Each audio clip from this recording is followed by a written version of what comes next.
en primer lugar, agradecer la presencia de todos y cada uno de ustedes por haber venido aquí al Corte Inglés y estar en lo que ahora mismo es un principio salón. Hace un momento hablaba con el director del centro, hablaba con el director también de la sección de librería, y nosotros tenemos en Málaga hay un salón que tiene el centro dedicado a la presentación de libros, de vídeos, centro cultural importante, y en el campo de Gibraltar, en Algeciras, no podemos ser menos. No somos Málaga, eso es cierto, no tenemos la gran cantidad de cosas, pero es que uno miramos el campo de Gibraltar y nos conocemos muy bien todos y cada uno de los municipios, la cantidad de gente que tenemos y las ganas que hay de hacer cosas, y evidentemente aquí vamos a acompañar al director del centro del Corte Inglés, y yo creo que hay que coger la papeleta en este tema y ir viendo. Yo en cuanto he visto el tema de los asientos digo, no van a quedar pequeños, efectivamente nos queda pequeños, está bien, pero tenemos pequeños. Bueno, buenas tardes a todos y a todas, dar las gracias por estar aquí. No voy a decir que vamos a presentar a un autor, porque Alfonso Escuadra Sánchez es muy conocido, porque es campo gibraltareño, es de la línea. Hemos hecho muchas presentaciones en la línea y en otros muchos sitios. En Cádiz capital, antes que aquí, lo hemos presentado en un centro que hay cultural ahí muy bueno también ahí, que patrocina la entidad bancaria, y hoy tenemos la oportunidad por fin en el Corte Inglés de Algeciras, y el campo de Gibraltar, presentar un libro que algunos de ustedes ya lo conocen, y yo les puedo decir que es un libro realmente magnífico, pero claro, hasta que uno lo lee, es opinión de esta persona, que ustedes lo verán. Yo, Alfonso, que lo conocí muchísimo hace ya bastante tiempo, yo primero les voy a decir un poquito algo de lo que ha hecho, luego tenemos alguna cosita más, y después él que nos explique, porque lo que hemos venido realmente aquí, como también ustedes, es a que yo les explique y que conozcan el libro, hablar sobre ello y que funcione. Si hay que definir a Alfonso, Escuadra, primero hay que decir, y es una gran realidad, es un escritor especializado en temas de la Segunda Guerra Mundial. Como he dicho antes, el de la línea de la Concepción, el linense, nació en la línea, un poquito antes que yo, no llegas al año antes que yo, pero yo nací en septiembre del 62 y tú en octubre del 61, o sea, 11 meses. Es miembro, también los dos compartimos, él mucho más antiguo que yo en este tema, el Instituto de Estudios Campos Gibraltareños, la primera dedicada al tema de la historia, y está actualmente en la Consejería de Educación de la Junta de Andalucía. Él no es un escritor novel, no es un primer libro que se presenta, son muchos libros ya los que ha efectuado, y entre sus trabajos quiero hablar, bueno, pues La élite olvidada, 1991, alguno no había nacido, ¿verdad? No había nacido en el año 91 todavía. A la sombra de la roca, la Segunda Guerra Mundial del campo de Gibraltar, el campo de Gibraltar. Este libro lo conocimos más porque fue un libro que además en aquel momento rompió muchas barreras, sobre todo, y al otro lado de la alambrada o la verja también rompió muchas, porque las cosas.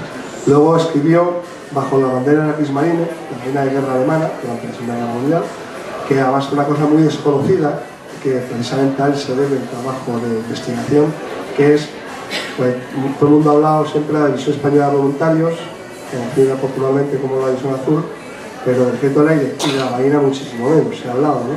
Y entonces él escribió sobre aquellos marinos de la Armada Española, miembros de la Armada Española, que estuvieron combatiendo durante la Segunda Guerra Mundial, precisamente en 1998, uno todavía no había nacido. Luego hizo, dentro de su labor el año siguiente, publicó Rafael Martín Perea, Testimonio de los campos gibraltareños en los campos nazis, un libro interesante que más de uno debe leerlo para poder tener realmente, ver que no todo es solamente una fachada. Luego siguió con españoles en la Segunda Guerra Mundial, frente al Este en el año 2000. Luego escribió sobre, ya se volcó un poco más en el tema alemán, habló sobre las unidades de la Guardia de las acciones de asalto alemanes, pero como se le había quedado pequeño el libro primero que hizo sobre los marinos españoles que estuvieron luchando en la Segunda Guerra Mundial, en la Segunda Guerra Alemana, pues en el 2011 publicó Los españoles en la Kriegsmarine, misiones en el Báltico, porque al contrario de lo que pasó con el Ejército de Tierra, que tuvo una división 45.000 efectivos, hoy día que pensamos, para que se hagan ustedes idea, el ejército español aproximadamente son unos 85.000, aproximadamente, ¿no? Bueno, pues 45.000 hoy entonces lucharon en el frente ruso, del ejército de tierra, sin contar aviadores, sin contar la gente de prevención, sin contar la gente de la Armada, y con cerca de casi 400 guardias civiles, 300 y pico, que estuvieron precisamente allí, y de los cuales, bueno, pues no tampoco se ha mucho. Es historia de España, simplemente, y ya está. Luego, ya como estamos cerca de África, somos los más cercanos europeos, más cercanos a nuestra querida África, hay que cruzar el estrecho simplemente. Yo creo que eso animó un poco a nuestro autor, ¿no? Y escribió Los zorros del desierto en 2012, el generalato del Africa Corps, y hay que ver lo que ocurrió en África. Y luego hizo muy interesante, empezó otra vez, ya se volvió, volvió para cruzar otra vez nuestro querido estrecho de Gibraltar, y ya la Operación Félix, la llave de la victoria, con el tema que hubo conflicto con Hitler en inglés, y luego escribió también en inglés la Operación Tracer, y es el tema de los troyanos, de la ocupación, el intento que hubo sobre la ocupación. Ha seguido escribiendo, y el último libro que tiene, que está ahora presentando, que es un magnífico libro, no lo digo porque lo haya presentado, y me ha tocado con menos la línea de la Concepción o Jorge seguro, y también la línea de la red. Y aquellos que son entendidos, hay una cosa hace 2 días, estando yo en otra presentación de un libro importante que hemos hecho en Madrid, cuando hablaba yo de él, y me venía para acá, decía, digo, si alguien está buscando una novela, que no se lea, porque no es ficticio, todo lo que escribe escuadra, es verdad, está documentado, y además es como, en los que somos historiadores, es una cosa que agradecemos, cada vez vemos más libros que no hay notas a pie de página, no hay tal, luego cuando hablas con autores de no, es que yo he escrito lo que yo pienso, lo que yo creo. Bien, tú nos puedes dar idea de lo que tú crees, pero ¿qué documentos originales, fidedignos, inéditos, primarios te has basado para hablar de lo que estás hablando? Porque cuando es una cosa que tú has vivido, me parece muy bien, pero cuando es una cosa que ocurrió hace 40, 50 años antes de que tú nacieras, tu idea está bien y te la puedo aceptar como ser humano, pero tú en qué documentos realmente te basas, ¿no? Y ahora pues Alfonso nos va a esperar. Y como aquí a quien hemos venido y han venido a escucharte a ti, yo podría seguir hablando muchísimas cosas de Alfonso, pero creo que es bueno dejarte a ti la palabra y que tú empieces a hablarnos cómo empezaste este libro y lo que tienes preparado y lo que el lector se puede encontrar en este libro y por qué vale la pena este libro de algo que es muy muy nuestro, en el sentido de que estamos a muy pocos kilómetros de la colonia británica de Gibraltar y que durante unos años, no tantos, algunas personas, aquí hay personas con nosotros, que aunque no lo parezcan, tienen más de 90 años en perfecto uso de su razón y que han conocido, y sus padres han conocido perfectamente esta entrega. La palabra es tuya, Alfonso. Somos compañeros del Instituto de Estudios Campos Gibraltareños y eso debe crear una camaradería especial, porque teniendo en cuenta la agenda que ha tenido Jesús esta semana, es de agradecer que haya asumido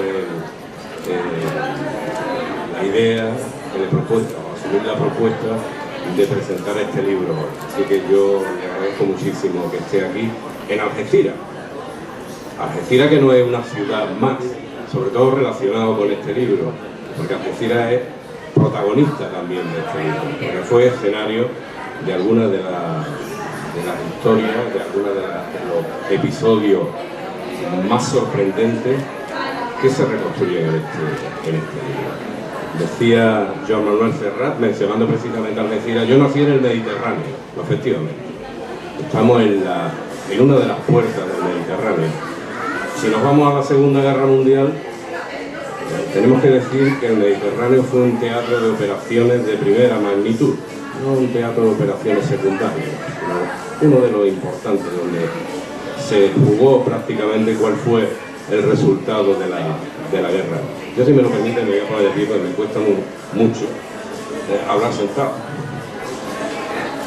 Y contra Gibraltar desplegó Italia unos medios especiales de asalto naval conocidos como los medios de asalto submarino, verdaderamente singulares. Esos medios se conocieron porque el príncipe Borghese escribió sus memorias ya por los años 50. Lo que pocas veces se destaca es que la mayoría de las acciones de estos medios se desarrollaron aquí, en las aguas de la bahía de Algeciras. Aquí tenemos una representación de lo que fueron esos medios. Los que se utilizaron aquí, francamente, principalmente fueron los buceadores de combate, que los tenemos arriba a la derecha, los conocidos como torpedos tripulados, los Maiali, lo tienen abajo a la izquierda. Pero este libro sobre todo tenía una pretensión, que era buscar las personas que estaban detrás de estos medios, no quedarnos simplemente en la frialdad del desarrollo táctico de estas operaciones, sino buscar las personas. Como hemos dicho, teníamos un enlace directo en un punto fundamental en este teatro de operaciones, como era la base británica de Gibraltar. Que tengamos en cuenta que era uno de los tres pilares que dentro del teatro de operaciones del Mediterráneo sostuvo en su día la resistencia británica, Gibraltar, Malta y Alejandría, que le permitió resistir a Gran Bretaña porque permitía las rutas de suministro que llegaban hasta la metrópoli, y permitió también el despliegue de los británicos y luego el despliegue aliado de todo lo que fue la orilla norte de África, que permitió a su vez la entrada en Italia. Con lo cual, una base de primera magnitud, hogar de la llamada Fuerza H, que era la formación naval que después de la derrota de Francia fue utilizada por Gran Bretaña para proteger su tráfico marítimo entre Gibraltar y la isla de Malta. Pues bien, como decía antes, la mayor parte de esta flotilla, de las acciones de la 10ª flotilla más, donde se agrupaban los medios de asalto, tuvo lugar en las aguas cercanas a nosotros, en las aguas de la bahía. Para ello utilizaron unos medios que un coleccionista amigo nos ha permitido tener aquí una pequeña representación, pero que también tienen arriba a la izquierda, que fue un submarino que se encargaba de transportar esos ingenios de asalto en esos contenedores que tienen a proa y popa, y los traían desde Italia en una travesía a través del Mediterráneo occidental hasta la bahía de Algeciras. Eran liberados prácticamente a 150 metros de la desembocadura del río Palmones. Pero si ya nos referimos concretamente a Algeciras, Algeciras fue la base, una de las bases secretas utilizadas por la Marina italiana para desplegar estos medios, y lo tiene, aunque parezca increíble, a la izquierda, en la parte inferior, en un mercante convertido en un verdadero mito para los italianos, que es el mercante Olterra, que fue transformado en una base secreta y desde la cual se lanzaron las operaciones más fructíferas que lanzó la 10ª flotilla de aquí. Algo tan importante que fue utilizado por Ian Fleming después en su novela del famoso agente 007, en Thunderbolt, por ejemplo, para recrear algunas de sus escenas más conocidas. Una flotilla que curiosamente llevó el nombre de Osa Mayor, de Orsa Mayores. No se sabe exactamente por qué. Yo tuve la oportunidad de entrevistarme con su último comandante, y una de las preguntas que le hice fue esa, y no supo exactamente. Él me confesó que él no sabía exactamente por qué le llamaban Osa Mayores, pero el resto utilizaba esa denominación y se creía que es porque una de las constelaciones que le servían para guiarse era precisamente la de la Osa Mayor. Actualmente el tema que ha permanecido para el gran público, no para el público interesado, para el público especializado, puede que no, pero para el público en general sí ha desconocido, hasta que Arturo Pérez Reverte publicó su novela. Nosotros nos encontramos de pronto que tenemos multitud de lugares de esta zona directamente relacionados con esta historia, con estos episodios que se extendieron a lo largo de 1940 y 1943. Por centrarnos fundamentalmente en Algeciras, Arriba a la izquierda está lo que es el edificio del viceconsulado italiano. Hay dos imágenes, una actual y otra de época, que no ha cambiado absolutamente nada. El viceconsulado italiano de Algeciras era el centro neurálgico del cual partía todas las informaciones del servicio recogidas por el servicio de inteligencia y que permitían orquestar estas misiones. No se daba un paso. El comandante Borghese, que entonces era el comandante del submarino que acabamos de ver y que llevaba a bordo estas tripulaciones con estos medios de asalto especial, no lanzaba sus misiones hasta que desde el viceconsulado de Algeciras no se confirmaban que sus objetivos estaban bien en la base de Gibraltar o bien el surtos en la bahía.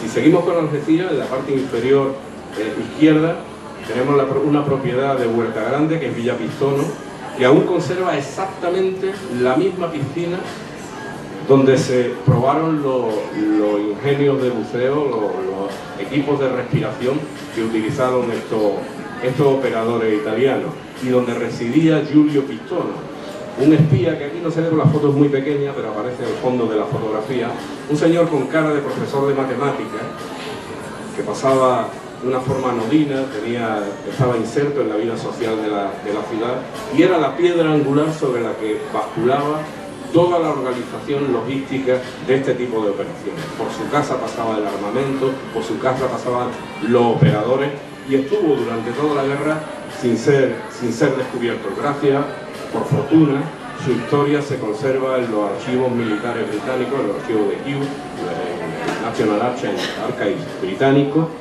gracias a los interrogatorios que el Servicio de Inteligencia británico les practicó en septiembre de 1943. Y a la derecha arriba está Villa Carmela, como sabéis está en Puente Mayorga, que fue base de los buceadores de combate, y abajo el punto de atraque actual, donde actualmente el lugar donde estaba situado el Orterra. Claro, ¿qué ocurre? Que toda esta infraestructura, ese trasiego de agentes y de armas, y esa localización de las bases, tanto de Villa Carmela como la base del Orterra, tenía lugar, se ubicaba en territorio español o en agua española. Entonces recordemos que en aquel momento España no era neutral, sino era el estatuto bajo el que se amparaba a partir de principios de junio de 1940, era de nación no beligerante. Entonces, ¿qué hubiese ocurrido si Gran Bretaña hubiese podido saber de una forma fehaciente que desde el territorio español o desde agua española se estaban desarrollando operaciones contra los aliados?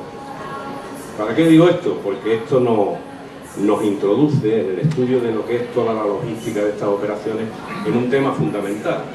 Siempre nos quedamos con unos operativos fantásticos, tácticamente complicadísimos, apasionantes a la hora de reconstruirlos, pero nos introduce en un tema que historiográficamente es de primera magnitud, que es el del papel jugado por España durante la Segunda Guerra Mundial, en el que hay todavía mucho que decir, y que si afinamos mucho, posiblemente en otro momento podríamos desarrollarlo, termina llevándonos, curiosamente, hasta el vagón de la conferencia de Undane.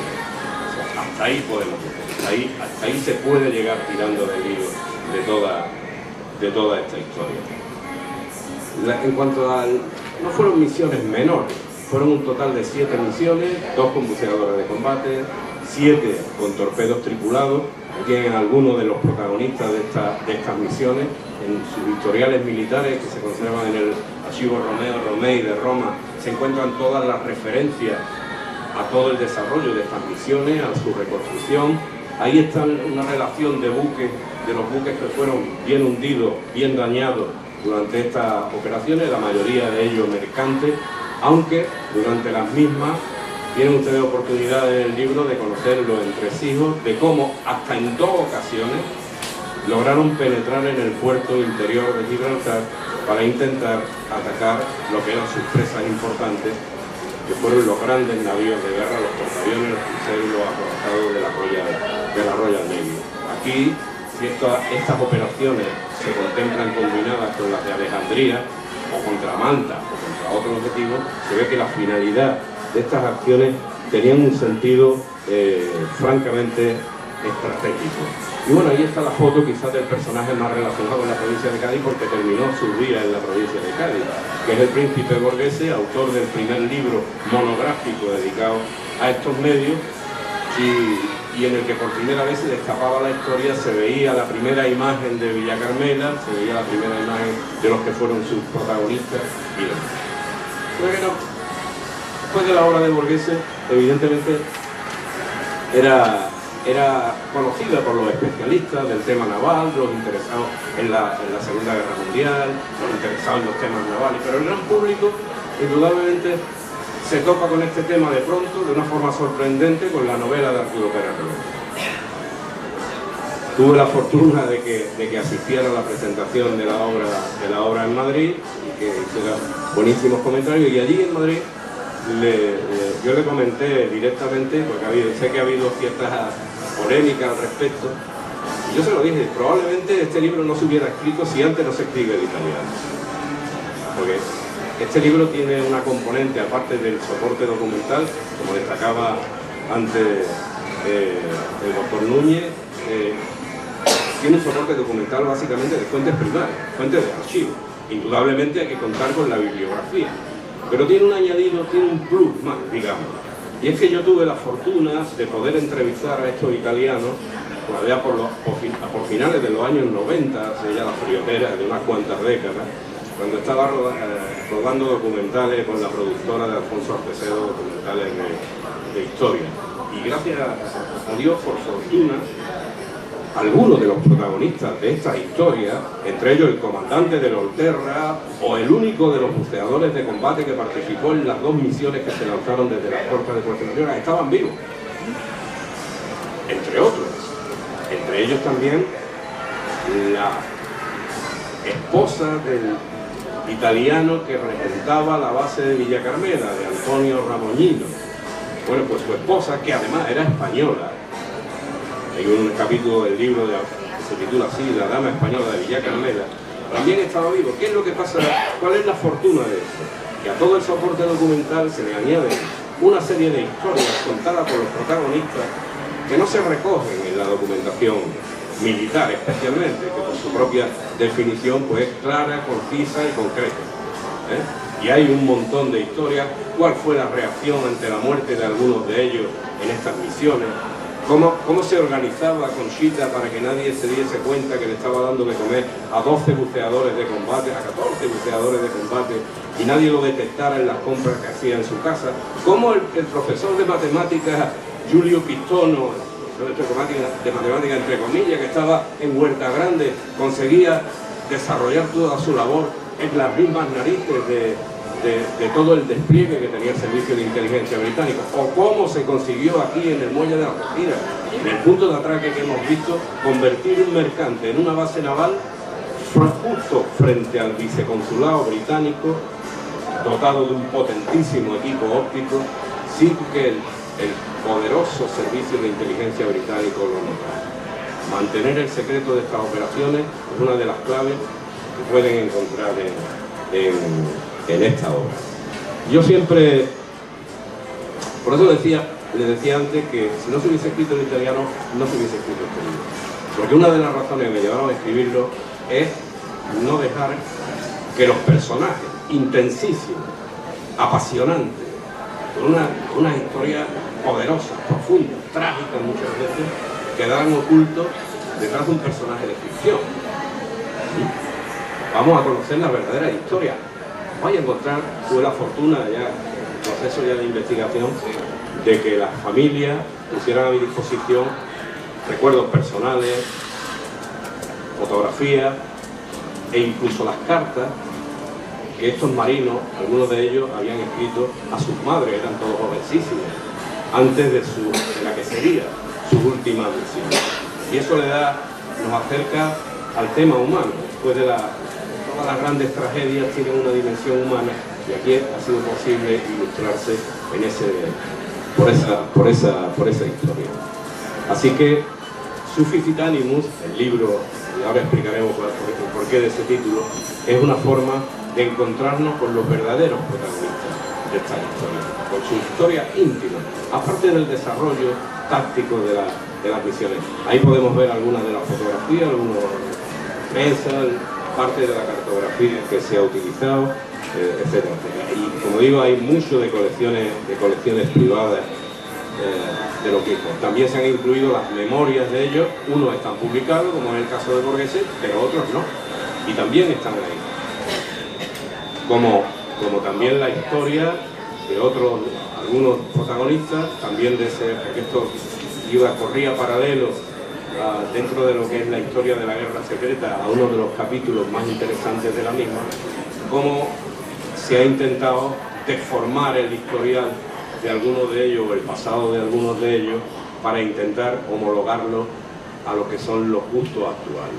Lo que ocurre con esto, cuando uno se mete en cuestiones históricas, es que la documentación es tozuda, y enfrentarse con la evidencia de los documentos y argumentar contra ellos es un camino, yo creo que imposible de culminarse con éxito.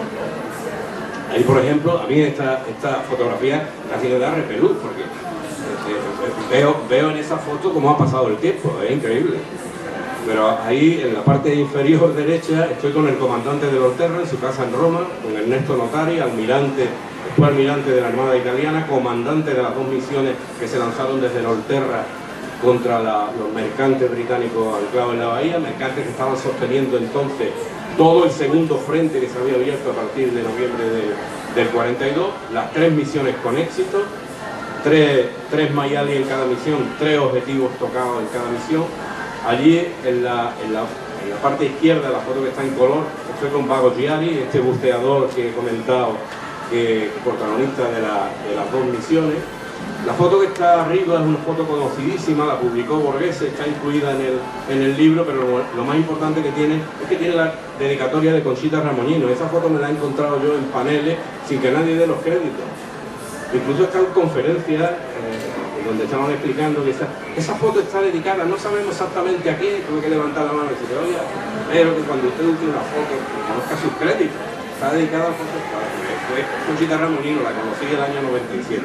Una señora verdaderamente apasionante, de su casa de Génova, cuando hacía unos meses que Antonio Ramoñino, su marido, había fallecido. La portada de la Tribuna Ilustrata tiene la dedicatoria de Ernesto Notari, y ahí vemos, por ejemplo, las fotos de boda de Vicentini, otro de los grandes personajes, lo conoceréis, le invito a conocerlo, un personaje intensísimo, con una trayectoria profesional impecable y con un drama humano que llevaba a cuesta, que yo les invito a descubrir ahí, porque sería muy pretencioso por mi parte intentar reducirlo a unas cuantas palabras. Aquí, por ejemplo, esto lo guardo con muchísimo cariño. Aquí tenemos al almirante Notari de joven, y ese es el contenido de la dedicatoria de esa portada tan famosa de la Tribuna Ilustrada. Fue una investigación esta que hizo Don Tercero, llena de emociones. Pues todas esas entrevistas habían estado guardadas durante 30 años. Y me decidí a transformarla, a actualizarla, a incorporarle la documentación y a ponerla en forma de libro, precisamente a raíz de la publicación del italiano, ¿no? Bueno, aquí estoy con Conchita Ramoñino, la famosa foto, la brújula que está detrás de nuestra, allí en su casa de Génova, es la brújula del Olterra. Hoy día está en el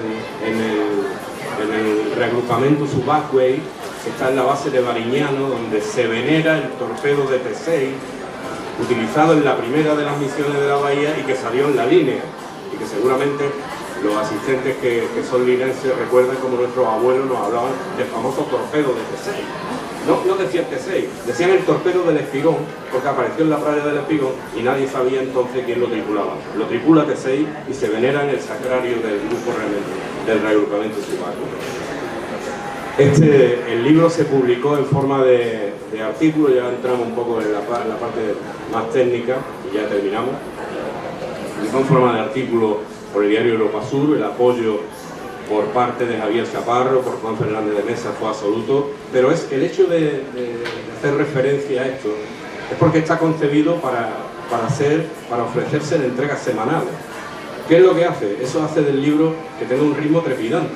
va saltando de uno a otro, son capítulos que uno se lo puede leer y tranquilamente tiene su planteamiento, su nudo y su desenlace. Cada uno de ellos se puede leer de forma independiente y yo el único reto que tengo es conseguir que cuando termine un capítulo tengan un interés importante en entrar en el siguiente. Si eso lo he conseguido, pues si alguien se ha enfrentado ya con el libro, pues ese es el objetivo. La portada, que a mí me encantó, que no tuve problemas tampoco, es de Graham Cotton, es un ilustrador británico ya fallecido, y también tengo que agradecer las facilidades que dio la galería propietaria de sus derechos para que pudiéramos incorporarlo, y por supuesto a la Fundación Don Rodrigo. Sin su apoyo no hubiese sido posible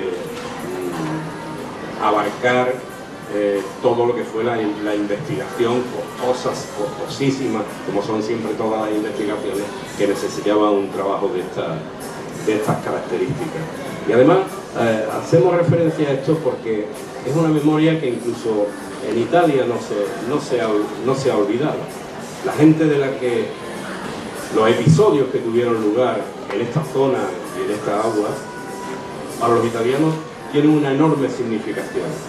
Existen, por ejemplo, fragatas de la Marina italiana que llevan el nombre de uno de los marinos italianos muertos en una de estas misiones que se desarrollaron en la bahía, que es Licio Vicentini. Debajo hay una escuela, un centro educativo que lleva el nombre de los hermanos Vicentini. Salvatore Leone, otro de los muertos, tiene dedicada la plaza central de Taormina, que es su ciudad natal. En el cementerio de Rovigo tenemos el monolito dedicado a Salvatore Leone. Ellos son los tres caídos, los tres muertos en acto de servicio en esta zona. Pero el almirante Gino Birindelli, que ya en el 40 logró penetrar en la base de Gibraltar, pasar todas las defensas y penetrar en el puerto interior, fue el primero que lo consiguió. Junto a su segundo, pues tiene una avenida dedicada. Y el mítico Teseo Tesei, el piloto del torpedo que salió en la línea, pues tiene dedicado un acuartelamiento de la Guardia di Finanza, y el actual acuartelamiento de los operadores de asalto del grupo impulsores del reagrupamiento Subacqueo de la Marina italiana actual tiene el nombre también de Teseo Tesei, como se ve en el anagrama que ponemos ahí. Yo sí quería, antes de terminar, por supuesto, invitarle a sumergirse en esta historia apasionante, que yo, como en uno de los capítulos finales del libro, y parafraseando a Winston Churchill, teniendo en cuenta la cantidad de medios que fueron capaces de hacer movilizar a sus enemigos, la cantidad de medios, de hombres, de material, de armamento, de dispositivos que los británicos tuvieron que movilizar para hacer frente a estas incursiones, que fueron protagonizadas por una treintena de personas. A mí me recordó mucho esa frase tan famosa que Winston Churchill había dicho con motivo de la batalla de Inglaterra, pero adaptándola un poco a lo que era el sentido de estas misiones italianas. Y es que, viendo los números, viendo esa treintena de personas, la cantidad de medios que movilizaron, la frase no puede ser otra que nunca tantos temieron tanto a tan pocos. Así que muchas gracias y espero que lo escuchen.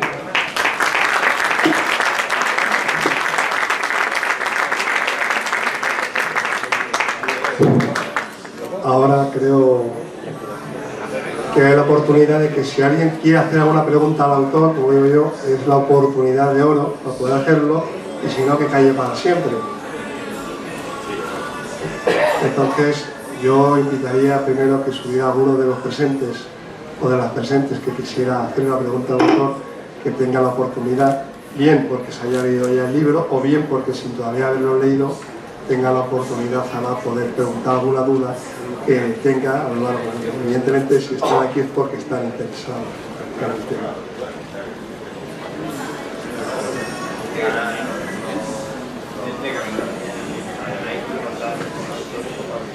Preguntaba que si era usted de Granada, me lo han dicho de Granada.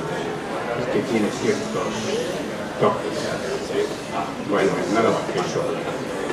Siguiendo con la palabra y terminando enseguida, que los escritores tienen una fe en su escritura, esa investigación, esos fondos. Yo he asistido a muchísimas conferencias de Don Jesús y es asombroso. Quedo satisfecho y lo comunicado.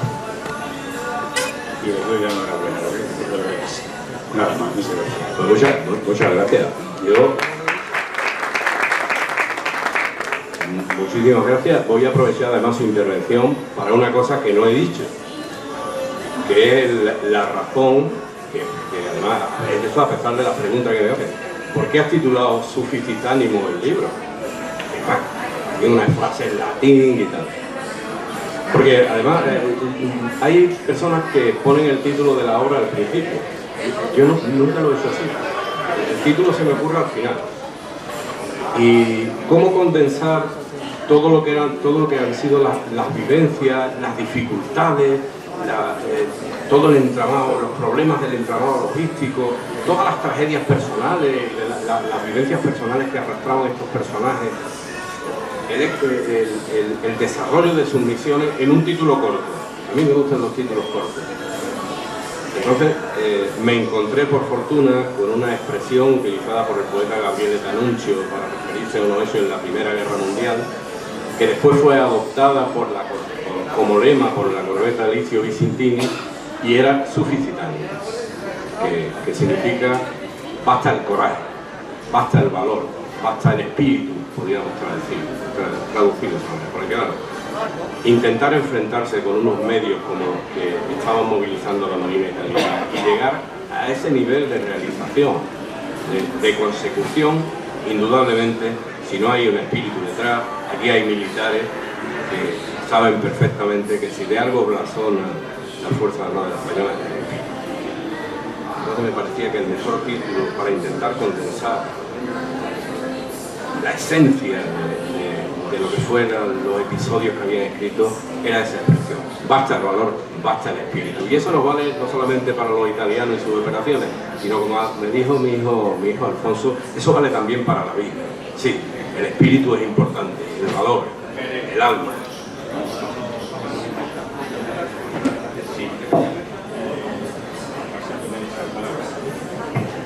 Escuché un programa no hace mucho donde había lo alto de una montaña, una señora mayor, y otro más joven. Llegó un momento que aproximadamente 8 o 10 metros no podía más. Y decía, sí se puede, sí se puede. Y insistí, sí se puede. Y desde aquella vez, ese hombre, alentando al otro, subió, y le dije, yo puedo subir a la escalera. Créame que alguna vez que otro, teniendo ascensor, subo andando. Y lo último digo, no se puede. Y me acuerdo, digo, ¿cómo que no? Sí se puede, y es verdad. Y desde luego es terrible cuando la mente hace un esfuerzo como todo se consigue. Nada. Yo, porque se hagan una idea, hay que imaginarse un poco cómo desarrollaban las misiones en total oscuridad. Yo les invito a que vayan al extremo del muelle de Algeciras y miran la distancia que hay entre Algeciras y su objetivo, que era el puerto de Gibraltar. Hacer eso en inmersión, con unos medios que eran prácticamente experimentales. En las primeras misiones se trajeron hasta los prototipos. Era una cosa tremenda, era una cosa que no se había hecho antes. Inventaron una manera, una nueva forma de guerra naval, que diría mi amigo, el capitán nuestro, como un amigo, el capitán de navío Ángel Liberal.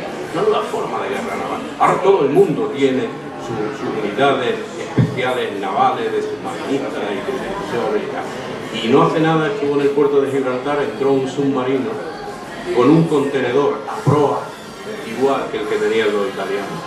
Yo creo que esa lección tuvieron que aprenderla de los chicos de la Orsa Maggiore, que tenían su base secreta, una en Algeciras y otra en Puente Mayorga, y que curiosamente, no le voy a desentrañar el tema porque invito a que descubran los entresijos de esta lucha paralela de la guerra secreta con unos espías fantásticos entre los ciudadanos de nuestra comarca. Pero no me resisto a contarles, como esta es la tierra de la picaresca y los informes se pagaban muy bien. Hay un informe en los archivos de Kew, en los archivos británicos, tremendo, El agente es el agente X. Yo creo que no le han puesto el nombre por un poco de pudor. Entonces la gente X, cuando estaban devanándose los sesos de dónde salían estos ataques, que no sabían de dónde les venían, les informó, se presentó un día en la oficina del MI6 en Gibraltar y les dijo que él sabía dónde estaba, que en una propiedad de Ponte Mayorga, Villa San José, él había podido ver los torpedos apilados en el salón de la casa y los trajes de buceo colgados. Claro, eso era un tesoro desde el punto de vista de la información. Entonces mandaron a comprobar esa información al que entonces era jefe del Servicio de Trabajo Antisubmarino de Gibraltar. Y el informe dice lo siguiente. Dice, he estado en Villa San José, he podido entrar dentro, he penetrado en el salón y he salido a la terraza. Dice, torpedos no he visto ninguno, trajes de buceo no he visto ninguno, lo único que he visto ha sido una jaula con 20 pollos. Eso está en un informe. Y gracias a ese informe conocemos el ingenio y la picaresca que en el momento de la época, pletórico de necesidades de mucho tipo, uno de nuestros paisanos logró endosarle al Servicio de Inteligencia británico, demostrando que por mucho Her Majesty's Secrets y por muchas películas de James Bond, en todos sitios que ¿Esa Villa España de Esa es una pregunta interesantísima. Yo le invito a que la conteste del libro, pero le puedo asegurar, yo cuando escribí Objetivo Gibraltar intentaba demostrar que la neutralidad supuesta de mantenerse al margen de España en la Segunda Guerra Mundial no había sido tal, y se podía demostrar documentalmente. El libro tiene 3.200 notas y 1.000 páginas. Y cuando entré en empecé a encontrar retazos de que las cosas, de que esa tesis se reforzaba enormemente, porque tenemos que pensar que todos estos ingenios, estos torpedos que hemos visto ahí, llegó un momento que pasaban por la frontera francesa, atravesaban toda España, llegaban al puerto de Algeciras y embarcaban a través de la Isla Verde, que entonces era zona militar con 2 controles militares, donde el Orterra tenía una guardia española permanente cuyos integrantes no cambiaron en toda la guerra, frente a un sargento que daba novedades a un alférez que a su vez daba novedades al gobierno militar, con el viceconsulado británico en frente. Transitar por la comarca era pasar, el doctor Núñez lo sabe perfectamente porque conoce todos los entresijos de la Guardia Civil en esta zona, una serie de controles que hacían prácticamente impermeable cualquier trasiego. Bueno, estuvieron pasando los operadores. Después de efectuar los ataques, los operadores salían de España también. En algunas de las operaciones, algunos de ellos fueron detenidos. El proceso que sufrieron, que experimentaron, a los que fueron sometidos después de su detención, es bastante ilustrativo. Se reconstruye igualmente ahí. Con lo cual, un poco se llega a la conclusión, porque yo no me acabo de creer que los transportes de este tipo de material a través de la frontera hispano-francesa en tiempos de guerra, bajo el control de la Guardia de Frontera, la Guardia Civil en aquel momento, pudiera pasar desapercibido. O como muchas veces venden, especialmente en la historiografía anglosajona, que como éramos tan indolentes y tan negligentes y tan, entre comillas, y tan latinos, pues la Guardia Española pues no lo atendía, el sargento era un incompetente, el alférez no se ocupaba de lo que se tenía. Aquí un cúmulo de cosas, cuando la solución, aplicando el planteamiento de Ockham, es la más sencilla. Y yo quiero que la descubran, porque es de enorme trascendencia, porque, como le había comentado antes, sitúa perfectamente, contribuye a situar perfectamente cuál fue el papel realmente jugado por España en unos momentos muy difíciles. Y hay una operación, no se la voy a contar porque entonces le voy a hacer lo que mi hijo diría, un spoiler. Hay una operación que inequívocamente hace que la balanza bascule hacia un lado hacia otro. La operación española. hecha con sutileza, con profesionalidad y con limpieza. Tanto es así que hasta la aparición de Sufficit Animus no ha salido nunca a la luz. No está en el panorama historiográfico y se documenta, como otras muchas cosas, por primera vez. Yo hay una cosa, pero un segundito, y es que hay una cosa que ha dicho él, que puede dar lugar también, es que los archivos nuestros, ¿no?, del Ministerio de Asuntos Exteriores español, están todavía declarados secretos. O sea, uno puede ir a Rusia, ahora no es un buen momento para ir a Rusia, pero bueno, uno va a Alemania, va a Italia, va a Inglaterra, y uno puede consultar los archivos históricos. En España, el archivo del Ministerio de Asuntos Exteriores no se puede consultar, simplemente como reclamación, para decirlo, y diálogo, y luego pasamos. Sí, hay una parte que la parte referida especialmente a hay fondos que están abiertos, pero hay otra parte que es sensible. Especialmente hay un fondo interesantísimo donde seguro que está la clave. Lo que se ha documentado ahora es porque hay fondos en los archivos extranjeros que ha permitido documentarlo, pero hay una parte fundamental. Yo en el libro anterior a este pues un poco reclamaba eso, la apertura de esos fondos con otros historiadores, en el caso de Manuel Romo Hugo, por ejemplo, que son los fondos del Alto Extranjero. Pasa que hay por razones que sean, que tenemos una idea de lo que sería a ciertos momentos, que son los que hemos estudiado, están clasificados de seguridad. Lo cual hace todo esto todavía más interesante y más apasionante. O sea, no vamos por caminos trillados, estamos abriendo. O sea, yo creo que ya va a ser la última porque me están indicando. No, es simplemente un apunte que alguna vez hemos comentado, y es la insistencia de los británicos de intentar saber de dónde venían los golpes. Llegaron a infiltrar aquí en la zona a un sacerdote anglicano, Walter Mavis. Se hizo pasar por católico. Tengo aquí está la matrícula del Mercedes que conducía. Fue incluso párroco del colegio de laboratrices y no hubo manera de que este señor diese con la trama de los italianos. Fue tremendo. Pues señor, uno de los italianos me decía, los italianos tenemos una fama de lenguaraces tremenda. Y bueno, pues esto, que era el secreto, es la base de todo esto, el mantenimiento del secreto, se consiguió.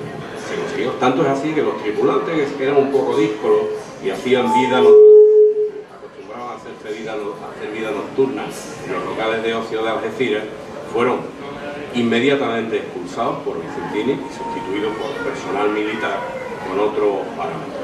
Yo sé que actualmente hay por ahí en funcionamiento teorías y testimonios argumentando, blasonando de que fueron los que poco menos que descubrieron toda esta historia e incluso que interrumpieron, que lograron cortar el desarrollo de estas misiones. Eso es un mito. Los ingleses, el servicio de inteligencia británico, están los fondos británicos y el informe especial de la gente responsable de la lucha contra este servicio, David Sher, donde demuestra claramente que no se enteraron de nada hasta que tras el armisticio italiano no pudieron acceder al Olterra e interrogar a las dos únicas personas que estaban, el jefe de máquina del Olterra y Giulio Pistone. Entre medio de eso está la operación a la que antes me referí. Interesantísimo. Muchas gracias.